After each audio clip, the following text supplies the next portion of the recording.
喂，有個筍盤超啱你啊！個單位一梯一伙，自成一戶，好嘢嚟㗎。講明先啊，我買樓一定要揀通爽，如果係後座嘅話呢，我唔買㗎啦。你睇下先啦，入到嚟係一個單邊嘅日字客廳，仲要係前座向街，保證通爽嘅。呢個鏡頭推前少少，係咪真係向街㗎？冇呃你㗎。咁邊度曬衫先？你再睇下曬浪位咁長，點曬衫都得啦。呢度門後面攞嚟做咩㗎？呢度業主用咗嚟養狗狗，你中意用嚟曬浪都得，隨你發揮。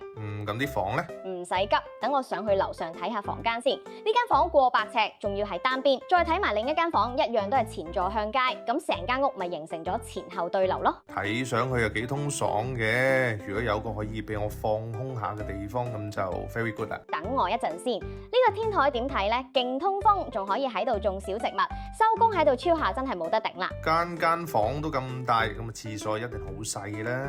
你估錯啦，個廁所大到浸泡泡浴都冇問題啊！又通風間隔又好，咁佢一係就50年樓，一係就好貴噶啦喎。你估錯晒啦，單位35歲，總價140萬咋？哦，咁又 OK 喎，有冇得睇樓啊？梗係有啦，如果有興趣嘅話，就要快啲同好耐屋嘅同事預約過嚟現場參觀啦。